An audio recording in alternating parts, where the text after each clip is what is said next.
నిత్య జీవ సన్నది టీవీ ప్రోగ్రామ్ని వీక్షిస్తున్న మా ప్రియ సహోదరి సహోదరులకు ప్రవీణ యేసుక్రీస్తు అతి పరిశుద్ధ నామములో మా ప్రేమపూర్వక వందన మన్నాలు తెలియజేసుకుంటున్నాము. మీరందరూ బాగున్నారా? దేవుని వాక్యం చేత అనుదినము ఎదుగుతూ ఆత్మీయతలో ఎదుగుతున్నారని చెప్పేసి మీ కొరకు ప్రార్థన చేస్తూ ఉన్నాము. ఈ దినపు వాక్య ధ్యానంలోకి వెళ్ళే ముందు చిన్న ప్రార్థన చేసుకుందాం.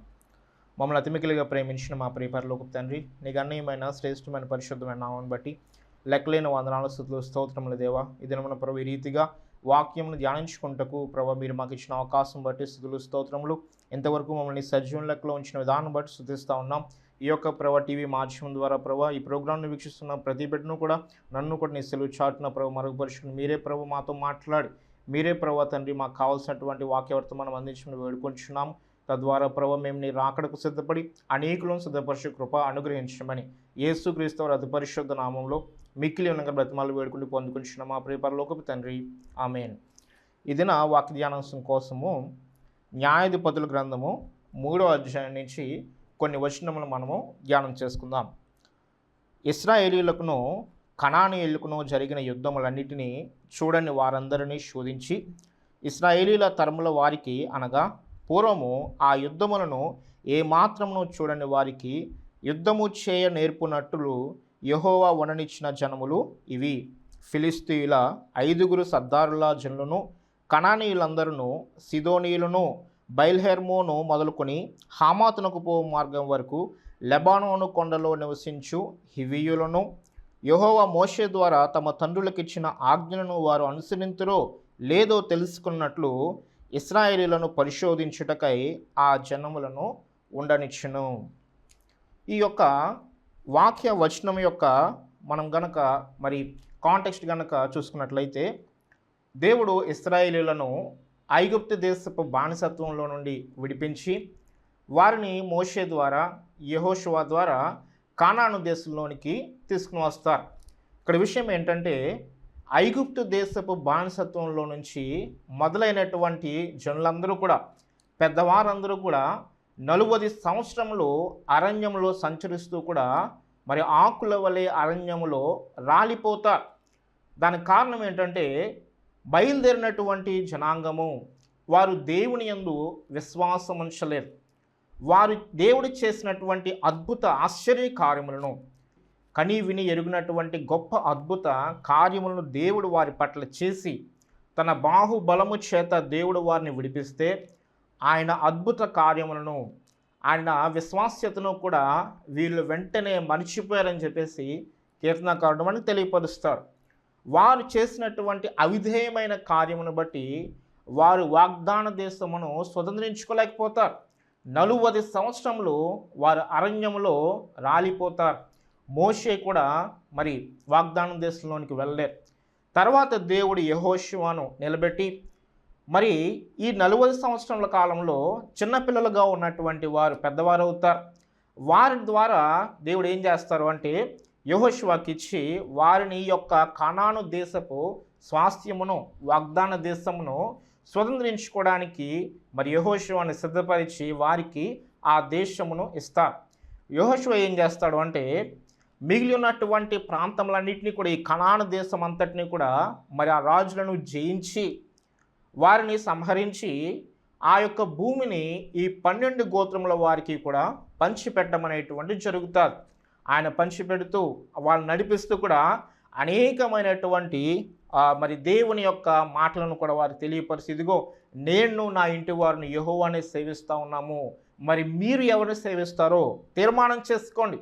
మీ యొక్క పితరులు మరి దేవుణ్ణి విడిచిపెట్టి అవిశ్వాస పరులై వారు హతమైపోయారు, కానీ మీరైతే అలాగూ చేయవద్దు అని అనేక మారులు వారికి తెలియపరుస్తూ కూడా దేవుడు ఇచ్చినటువంటి యొక్క ధర్మశాస్త్రమును అనగా దేవుని వాక్యంను మీరు ఏమాత్రం నిర్లక్ష్య పెట్టవద్దు అని చెప్పి అనేకమైనటువంటి సూచనలు వారికి చేసి వారిని మరి దేవుని యొక్క మార్గంలో నడిపించడానికి ఆయన ఎంతో ప్రయాసపడతారు.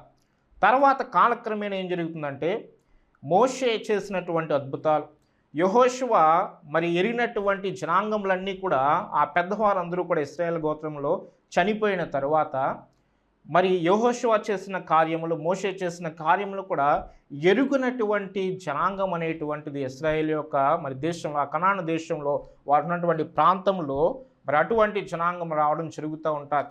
వారు ఏం చేస్తారు అంటే మరి దేవుని యొక్క ఆజ్ఞను విస్మరించడం అనేటువంటిది జరుగుతూ ఉంది. దేవుడు కూడా ఈ యొక్క వచనంలో చెప్తా ఉన్నారు. దేవుడు ఏమంటారు అంటే, మీరు వెళ్ళినటువంటి ఆ ప్రాంతంలో జనులు హేయమైన కార్యములు చేయడాన్ని బట్టి నేను వారిని వెళ్ళగొడుతున్నాను. భయంకరమైనటువంటి మరి వ్యభిచార కార్యములు, అనీతి కార్యములు కూడా వారు చేసి వారు నాకు ఎంతగానో విసుగు తెప్పించారు. అనేక అవకాశములు ఇచ్చినా వారు ఏమాత్రం కూడా మారలేదు. గనుక వారికి దేవుడు ఉగ్రత అనేటువంటిది మరి ఇశ్రాయేల్ ద్వారా శిక్షణ వారికి ఇచ్చి ఆ దేశం నుండి వారిని వెళ్ళగొట్టి వీళ్ళకి ఇవ్వడం అనేటువంటి జరుగుతుంది. ఆ విషయం కూడా దేవుడు చాలా స్పష్టంగా తన జనులైన వారికి చెప్తారు. ఏదో మీ గొప్పదనాన్ని బట్టో మీ యొక్క భక్తిని బట్టో నేను ఈ యొక్క దేశం ఇవ్వట్లేదు. వారు చేసినటువంటి అవిధేయమైన కార్యములను బట్టి వారిని తోలివేసి మిమ్మల్ని ఇక్కడ నాటుచున్నాను. మీరు వారి యొక్క కార్యక్రమంలో వారు చేస్తున్నటువంటి హే క్రియల్లో పాలి భాగస్తులు కావద్దు అనే మాటను చాలా స్పష్టంగా దేవుడు చెప్తూ ధర్మశాస్త్రంలో కొన్ని ప్రాముఖ్యమైనటువంటి ఆజ్ఞలను కూడా వారికి ఇచ్చి మీరు దేశముగా ఎలాగో మరి నిలదొక్కుకోవాలి, ఆత్మీయంగా ఎలాగో నిలదొక్కుకోవాలి. నాకు ప్రపంచంలో మీరే స్వకీయ సంపాద్యముగా ఉన్నారు. యాచక జనులుగా మిమ్మల్ని నేను ఎన్నుకుంటున్నాను. మీ ద్వారా నా మాటలను నా యొక్క మంచితనమును కూడా ప్రపంచమంతటికి కూడా తెలియచేయాలనుకుంటున్నాను. కనుక నా జనులుగా మీరు ఉండాలంటే ప్రత్యేకముగా పరిశుద్ధంగా మీరు ఉండాలని చెప్పేసి దేవుడు వారికి అనేకమైన ఆజ్ఞలు ఇస్తారు. అయితే కాలక్రమేణా వచ్చినటువంటి జనములు, యెహోషువను ఎరిగినటువంటి జనములు, మోషే చేసిన అద్భుత కార్యాన్ని ఎరిగినటువంటి జనులు వారు అవిధేయమైన కార్యాలు చేసి దేవుణ్ణి విస్మరిస్తారు.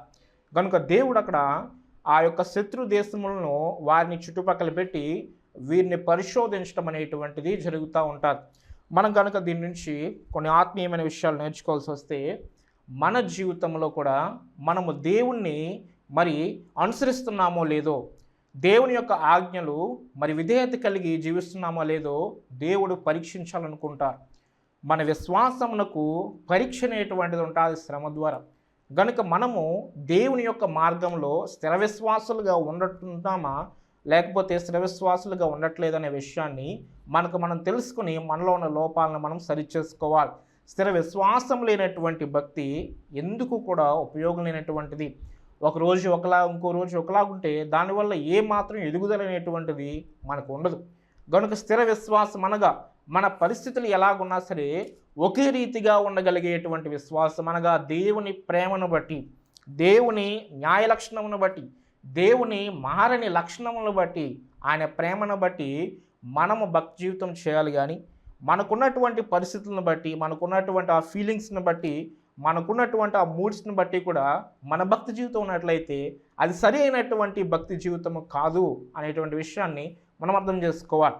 ఇక్కడ దేవుడు వారిని పరీక్షించాలనుకుంటున్నారు.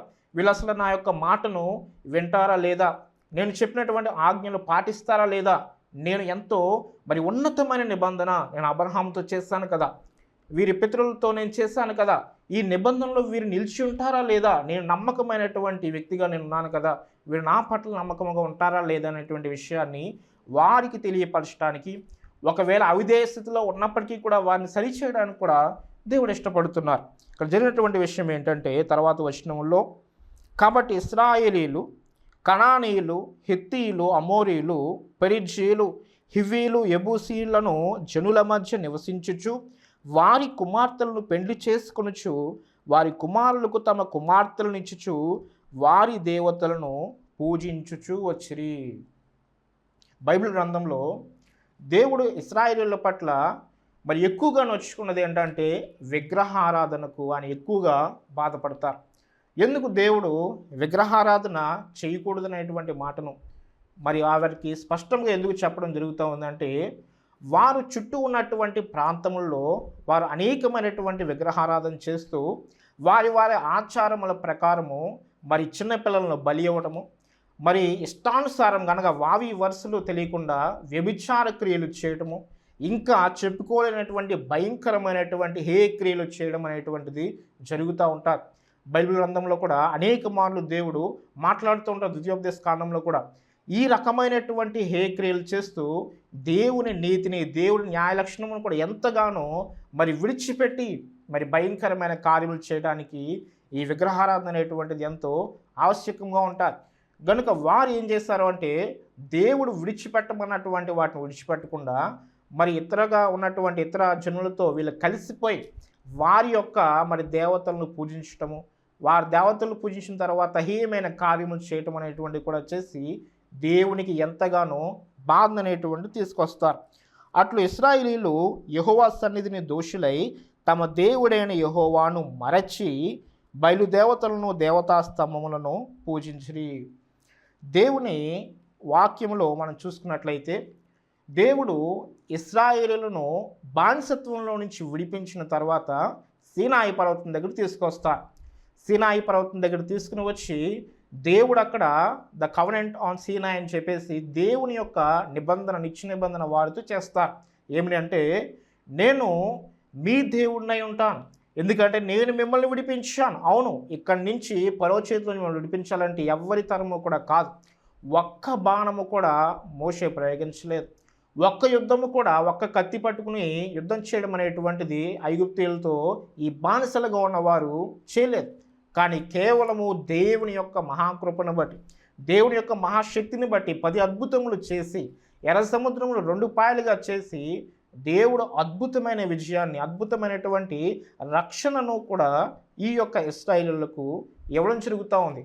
ఆయన మేలు చేసి, ఆయన ఆశీర్వాదం ఇచ్చి, ఆయన యొక్క ఉనికిని వారికి చాలా స్పష్టంగా వారికి తెలియపరుస్తూ మోషేకి కనబడి మాట్లాడి, అలాగే ఇశ్రాయేలీయుల్లో మరి 70 మంది పెద్దలైనటువంటి వారికి కూడా దేవుడు తన మహిమను చూపించి కూడా దేవుని యొక్క స్వరము మరి ఆ ఉరుములతోటి మెరుపులతో వచ్చినప్పుడు వారు ఆయన యొక్క ఉనికిని బహు స్పష్టంగా వారు తెలుసుకుంటూ, పగలు మేఘస్తంభంలో, రాత్రి అగ్నిస్తంభంలో ఆయన ఉనికిని ఎంతగానో బహుస్పష్టంగా ఆయన వాగ్దానములను, మాటలను తెలియపరుస్తూ దేవుడు వారితో నిబంధన చేసుకుంటూ ఉన్నారు. నిబంధన అనేటువంటిది మరి దేవుడు ప్రజలతో ప్రత్యేకమైనటువంటి సంబంధాన్ని నేను కలిగి ఉంటాను అని అనటానికి ఒక నిదర్శనంగా ఉంది. ఎందుకు దేవుడు నిబంధన చేయాలి? నిబంధన చేయవలసినటువంటి అవసరం ఏంటి? ఆయన ఎల్లప్పుడూ నమ్మకత్వంగానే ఉంటాడు కదా. మరి దేవుడు నిబంధన చేయవలసిన అవసరం ఏంటి? నేను ఫలానాది మీకు చేస్తాను అని చెప్పవలసిన ఆవశ్యకత ఏముందంటే, దేవుడు మానవులకి పదే పదే చెప్తున్నాను, నేను నిన్ను విడువను, నిన్ను ఎడబాయను, నిన్ను ఎల్లప్పుడూ ప్రేమిస్తూనే ఉంటాను, నీవు నా పట్ల విధేయత కలిగి ఉంటావా?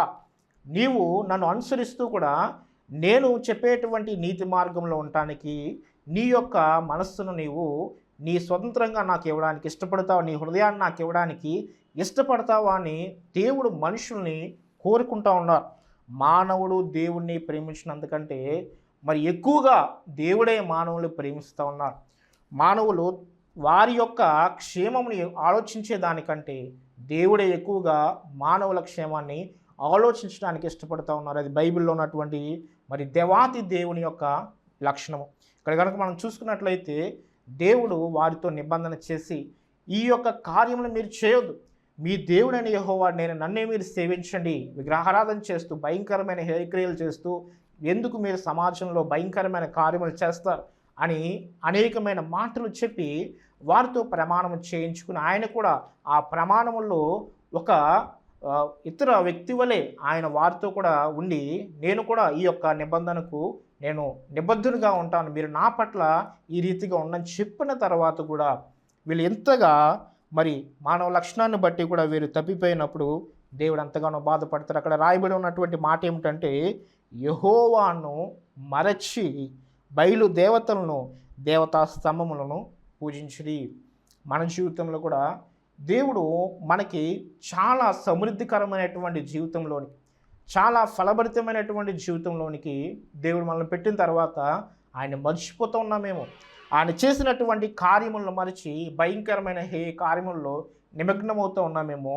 మన ఆత్మీయ అస్థిరత్వాన్ని బట్టి కూడా దేవుని రోజు వేడుకుందాం. ప్రభువా, మేము అటువంటి రీతిగా ఉండకుండా స్థిరమైన విశ్వాసమును, స్థిరమైన భక్తిని చేస్తూ కూడా నీ ఉద్దేశములు ఏమిటో మా పట్ల మేము తెలుసుకోవడానికి సహాయం చేయమని దేవుడిని అడుగుదాం. ఇక్కడ చూసుకున్నట్లయితే బానిస దేశంలో ఉన్నప్పుడు కనీసం సమయానికి భోజనం కూడా వచ్చేటువంటిది కాదు. వాళ్ళకి ఎంతో కఠినమైన పని చేయించుకుంటూ కూడా వారికి ఆహారం దొరికేది, కానీ పని చేయకుండా ఆహారం దొరికేది కాదు. కనీసం స్వతంత్రత అనేటువంటిదే లేదు. చాలా భయంకరమైన కఠిన మరి బానిసత్వంలో ఉన్న వీరిని దేవుడు పాలు తేనెలు ప్రవహించే దేశంలోనికి తీసుకుని వస్తారు. వారి తల్లిదండ్రులు కూడా ఎంతో కఠినమైన శ్రమ అనుభవిస్తే ఆ పిల్లలకు దేవుడు ఏం చేస్తారు అంటే ఎంతో బహు సమృద్ధికరమైనటువంటి జీవితాన్ని ఇస్తారు. కానీ దేవుడు చేసిన కార్యములు వారు మరచి వారు వారి యొక్క పితరులు చెప్పినటువంటి మాటలు నమ్మకుండా ఈ యెహోషువను అలాగే మోషే చేసిన కార్యములను ఎరుగునటువంటి జనులు వచ్చారంటే వారు ఏమాత్రం కూడా దేవుడు వారి పితరుల పట్ల చేసినటువంటి ఆ మంచితనమును కూడా వాళ్ళు నెమరు వేసుకోవడానికి ఇష్టం లేని వారిగా ఉన్నారు. ఈ రోజున మన జీవితం కూడా అటు రీతిగా ఉందేమో. ఈ రోజున మనకున్నటువంటి మరి ఆస్తి లేకపోతే మనకున్నటువంటి సమస్తము కూడా ఏదో ఉచితంగా వచ్చే అనుకుంటున్నామేమో, కానీ అది దేవుని కృపయే. ఈరోజు మనం సజీవులుగా ఉన్నామంటే, ఈరోజు మనం చేయవలసిన అనేక కార్యములు మనం చేయగలుగుతున్నామంటే అది దేవుని ఉచితమైన కృప. దేవునికి అంతగానో మనం కృతజ్ఞతమై ఉండాలి ఎప్పటికీ కూడా. కనుక ఒకవేళ అటువంటి కృతజ్ఞత లేనితనం, అటువంటి అవిశ్వాస జీవితము మన జీవితంలోకి వచ్చేసి మనల్ని బాధ పెడుతూ ఉన్నాయేమో. ఇక్కడ కనుక మనం చూసుకున్నట్లయితే, అందును గూర్చి యెహోవా కోపం ఇశ్రాయేలు మీద మండగా ఆయన అరమ్నా హారాయిము యొక్క రాజైన కూష నిరి షాతాయిము చేతులకు దాసులగుటకై వారిని అమ్మివేసును. ఇశ్రాయేలీయులు 8 సంవత్సరములు కూషన్రి షాతాయిమునకు దాసులుగా నుండిరి. ఇక్కడ కనుక మనం చూసుకున్నట్లయితే న్యాయాధిపతుల గ్రంథంలో ఎప్పుడైతే జనులు పాపము చేసి జనులు దేవునికి అవిధేయమైనటువంటి కార్యములు చేస్తారో దేవుడు వారిని సరిచేయడానికి మళ్ళీ బానిసత్వంలోనికి పంపిస్తారు. చుట్టుపక్కల ఉన్నటువంటి శత్రురాజులే వీరి మీదకు వచ్చి వీరిని ఎంతగానో బాధించి వీరి దగ్గర జనము లాగివేసుకోవడము, వీరికున్న పంటను మరి లాగివేసుకోవడము, వీళ్ళ ఫల సమృద్ధిని లాగివేసుకోవడం అనేటువంటిది జరుగుతూ ఉంటారు. కనుక ఎప్పుడైతే పాపము చేస్తారో మళ్ళీ బానిసత్వంలోకి వెళ్ళిపోతారు. ఈ యొక్క వాగ్దాన దేశంలో కూడా బానిసత్వంలోనికి వెళ్ళిపోయిన తర్వాత కొన్ని సంవత్సరములకు వారికి మరి దేవుడి జ్ఞాపకం వచ్చి మళ్ళీ మొరపెట్టినప్పుడు, ప్రభువా మేము తప్పు చేస్తాం మమ్మల్ని క్షమించు అనగానే దేవుడు మళ్ళీ ఏం చేస్తారు అంటే అక్కడ ఒక వ్యక్తిని దేవుడు ఎన్నుకొని వారి యొద్దకు పంపించి వారిని రక్షించుటకు, వారికి న్యాయం తీర్చుటకు కూడా న్యాయాధిపతులను దేవుడు ఎన్నుకుంటారు. ఎంత ప్రేమామయుడైన దేవుడు! వారు తప్పు చేసినప్పటికీ వారి పశ్చాత్తాపడినప్పుడు మళ్ళీ వారిని విడిపించడానికి దేవుడు మరి రక్షకులను అనగా న్యాయాధిపతులను ఎన్నుకున్న తర్వాత వారు యుద్ధము చేసి వారు మరి అనేకమైనటువంటి రక్షణ కార్యములు చేసి వీరిని రక్షించిన తర్వాత కొన్ని సంవత్సరంలో దేశం ఎలా ఉంటుంది, కనాను దేశంలో వీరు నెమ్మదిగా ఉంటారు. మళ్ళీ కొన్ని సంవత్సరాలు అయిపోయిన తర్వాత మళ్ళీ అదే పాపం అనేటువంటిది రిపీట్ చేస్తారు. ఇలా న్యాయాధిపతుల గ్రంథంలో 7 మారులు వీళ్ళు ఇదే క్రమమును పాపము చేయడము, తర్వాత బానిసత్వంలోనికి వెళ్ళిపోవటం, తర్వాత మళ్ళీ పశ్చాత్తాపడిన తర్వాత దేవుడు మళ్ళీ వారి మొరవిని న్యాయాధిపతులను రక్షకులను పంపించడము, తర్వాత దేశం నెమ్మదిగా ఉండటం అనేటువంటి జరుగుతుంది. మళ్ళీ వీళ్ళు పాపంలోకి వెళ్ళిపోతారు. మళ్ళీ సైకిల్ అనేటువంటిది 7 మార్లు ఈ రీతిగా మరి ఇశ్రాయేలు స్థిరత్వం లేనటువంటి వారి భయంకరముగా మరి అదే స్థితిలో వారి యొక్క ఆధ్యాత్మిక జీవితం ఉంటారు. మన జీవితం కూడా ఒకసారి పరిశీలన చేసుకున్నట్లయితే మనము కూడా పాపము చేసినప్పుడు అనగా దేవునికి అవిధేయమైన కార్యములు చేసినప్పుడు ఆత్మీయంగా ఒకే చోట ఉంటాం, ఆత్మీయంగా భ్రష్టులమైపోతాం. ముందుకు మరి దేవుని మాటను విని దాని ప్రకారం ముందుకు వెళ్ళేటువంటి ఆ ఆధ్యాత్మిక ఎదుగుదల అనేటువంటిది మనకు లేకుండా పోతుంది. మరి వీళ్ళ పితరుల గురించి కనుక మనం చూసుకున్నట్లయితే ఇశ్రాయేలీయులు ఐగుప్తు దేశంలో నుండి బానిసత్వంలో నుండి బయటికి వచ్చినప్పుడు సినాయి పర్వతం దగ్గరికి వచ్చిన తర్వాత ఈ నిబంధన వాగ్దానం చేసినప్పుడు దేవునికి ప్రమాణం చేసినప్పుడు తర్వాత దేవుడు వారిని నడిపించడానికి వెళ్తున్నప్పుడు కాదేశు బర్నయ అనేటువంటి ప్రాంతానికి వస్తారు.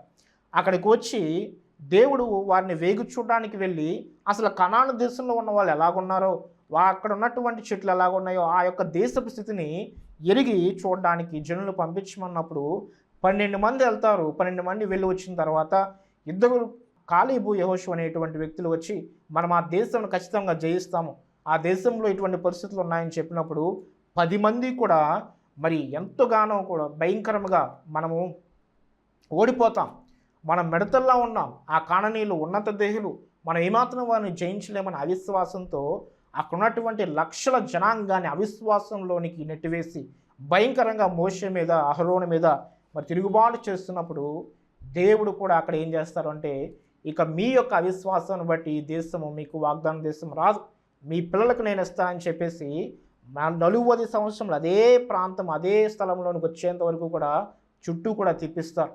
భయంకరంగా అవిశ్వాసంలోనికి వెళ్ళిపోయినటువంటి వీళ్ళు భయంకరంగా ఏం చేస్తారు అంటే, ఇతర జనుల విశ్వాసాన్ని మరి పోగొట్టడమే కాకుండా వారు అదే స్థితిలో చుట్టూ తిరుగుతూ ఉంటారు. అనగా ఆత్మీయ స్థితి అనేటువంటిది ఏమాత్రం కూడా ఎదగదు. మన జీవితంలో కూడా దేవుని ఎడల అవిశ్వాసం కలిగినట్లయితే, దేవుని ఎడల మరి ఏమాత్రం కూడా భక్తి లేనట్లయితే మనం కూడా ఆధ్యాత్మిక స్థితిలో మన ఒకానొక స్థితిలో ఉండిపోతాం, ఆత్మీయ భ్రష్టులమైపోతాం. దేవుడు ఈ యొక్క మాటలను బట్టి కూడా మనల్ని ఈ రోజున హెచ్చరిస్తూ ఉన్నారు. దేవుణ్ణి మరిచేటువంటి స్థితి ఉందేమో సరి చేసుకుందాం. ఎందుకంటే మనకున్న సమస్తము ఈ రోజున ఆయన ఇచ్చినవే. ఆయన అనేకమైనటువంటి ఉపకారములు మన పట్ల చేశారు. వాటిని మనం మదికి జ్ఞాపకం తెచ్చుకుని వాటి ప్రకారం మనం జీవించేటువంటి వారిగా దేవుని నమ్మకస్తులుగా మనం ఉండాలి. వాక్యం చదువుకుందాము. తిమోతికి రాసినటువంటి 2వ పత్రిక 2వ అధ్యాయము 13వ వచనం కనుక మనం చూసుకున్నట్లయితే, మనము నమ్మదగని వారమైనను ఆయన నమ్మదగిన వాడుగా ఉండను, ఆయన తన స్వభావమునకు విరోధముగా ఏది చేయలేడు. మనుషులమైన మనమే నమ్మకం లేని వారిగా ఉంటాం. దేవాది దేవుడైతే అన్ని విషయంలో కూడా నమ్మదగిన వ్యక్తిగా ఉంటారు. ఈ రోజున ఆయన్ను మరిచేటువంటి స్వభావం మనలో ఉన్నట్లయితే మనము భయంకరమైనటువంటి మరి ప్రమాదంలో ఉన్నాం. ఆయన చేసిన కార్యములను నెమరు తెచ్చుకోలేనటువంటి స్థితిలో ఉన్నట్లయితే, అయ్యో సైతాను మనల్ని ఇప్పటికీ పట్టి లాగివేసి అనేకమైనటువంటి హే కార్యములు చేసే స్థితిలో నడిపించడము. ఒక్కసారి దేవుని యొక్క కృతజ్ఞతను, దేవుని మీద ఉండేటువంటి ఆ యొక్క మరి వినయ స్వభావం కూడా మనం ఒకసారి మది జ్ఞాపకం చేసుకున్నాం. ప్రభువా, నీవు మా పట్ల చేసినటువంటి అనేకమైన మేళ్లకు ప్రతిగా నేను కీడు చేస్తూ ఉన్నానేమో, హేయమైన కార్యములు చేస్తూ ఉన్నానేమో, సైతాన్ని ఇప్పటికీ నన్ను పట్టుకుని భయంకరమైన అవిశ్వాసంలోనికి నెట్టివేశాడేమో, ఒక్కసారి నన్ను పట్టి విడుదల కలిగించి మళ్ళీ స్థిర విశ్వాసం కలిగి నీ యొక్క మరి ఆధ్యాత్మిక జీవితంలో భక్తి మార్గంలో ఎదిగే స్థితి నాకు దయచేయమని దేవుణ్ణి పట్టుకుందాం. అవును, ఇశ్రాయేలీయులు మరి ఆయన చేసినటువంటి అద్భుత కార్యములను వెంటనే మర్చిపోయారు. భయంకరమైనటువంటి హే కార్యములు చేశారు. ఆయన యొక్క ఆశీర్వాదమునకు బదులు శాపమును వీరే కొని తెచ్చుకున్నారు. అయ్యో, మన జీవితంలో దేవుణ్ణి మరిచి దేవుణ్ణి విడిచి భయంకరమైనటువంటి హే కార్యములు చేస్తూ కూడా మన ఆధ్యాత్మిక జీవితాన్ని దేవుడు మన పట్ల ఉద్దేశించిన ఆయన చిత్తములన్నింటినీ కూడా కొట్టివేసుకుంటూ మనం వెళ్తున్నామేమో. దేవుడు ఇప్పుడు ప్రేమతో మనల్ని పిలుస్తూ ఉన్నాడు. ఆయన యొక్క చేతుల్లోనికి మన జీవితాన్ని సమర్పించుకున్నట్లయితే అనేకులకు దీవెనకరంగా మన జీవితంలో దేవుడు మార్చడానికి శక్తిమంతులు సమర్థవంతులు గనక మనం ప్రార్థనలు ఏకీవిద్దాం. అటువంటి రీతిగా సిద్ధపడిన వారి ప్రార్థనలో తప్పక ఏకీభవించండి. మమ్మల్ని అతిమికులుగా ప్రేమించినటువంటి మా ప్రియ పరలోకపు తండ్రి, నీ గణనీయమైన శ్రేష్టమైన పరిశుద్ధమైన నామమునకు లెక్కలేని వందనాలు స్తుతులు స్తోత్రములు దేవా. ఈ రీతిగా ప్రభువా మాతో నీవు మాట్లాడిన ప్రతి మాటలను బట్టి నేను స్తుతిస్తూ ఉన్నాం. న్యాయాధిపతుల గ్రంథంలో ఇశ్రాయేలీయుల ప్రభువా తండ్రి భయంకరమైనటువంటి పాపపు జీవితము పదే పడిపోతూ కూడా ప్రభువా వాళ్ళు మళ్ళీ పశ్చాత్తాపడిన మళ్ళీ పడిపోతూ మరి స్థిరమైనటువంటి విశ్వాసం లేని భక్తి లేని జీవితంలో ప్రభువా అటువంటి స్థితిలో మేము ఉన్నట్లయితే ఒకసారి మమ్మల్ని పట్టి రక్షించండి. ఏ అవిశ్వాసపు బాణము తగిలి ప్రభువా గోజాడుతూ విలవెల్లాడుతూ కూడా ఆ అవిశ్వాసంలోంచి రాలేనటువంటి స్థితిలో మరి సైతాను మమ్మల్ని పట్టి బంధించినట్లయితే ఇప్పుడే ప్రభువా మీరు మీ యొక్క శక్తిని విడుదల చేసి మా పట్ల నీ యొక్క ప్రేమను చూపించిన ఆయన ప్రభువా నీ రక్తము చేత ప్రోక్షించి మమ్మల్ని శుద్ధులుగా చేసి ప్రతి పాపమును పాప నైజమును ఎదుర్కొనేటువంటి జీవితం మాకు దయచేయండి. జయ జీవితం కలిగిన ఆయన ప్రభువా నీ కొరకు ప్రభువా మరి అనేకులకు వెలుగుగా ఉండేటువంటి జీవితం మాకు అందరికీ దయచేయమని, నీ యొక్క చిత్తంలో మేము ఉండగలిగేటువంటి మంచి లక్షణం మాకు దయచేయమని, రాకడకు మేమందరినీ ప్రభు సిద్ధపడి అనేకులను సిద్ధపరిచే కృప అనుగ్రహించమని యేసుక్రీస్తు వారి అతి పరిశుద్ధ నామంలో మిక్కిలి వినంగా బ్రతిమాలి వేడుకుని పొందుకుంటున్న మా ప్రియ పరలోకపు తండ్రి, ఆమేన్. మరొకసారి నిత్య జీవస్థానం అనే టీవీ ప్రోగ్రాన్ని వీక్షిస్తున్న మా ప్రియ సహోదరి సహోదరులకు ప్రభువైన యేసుక్రీస్తు పరిశుద్ధ నామంలో మా ప్రేమపూర్వక వందన మరణాలు తెలియజేసుకున్న మీ అందరికీ మరణాత.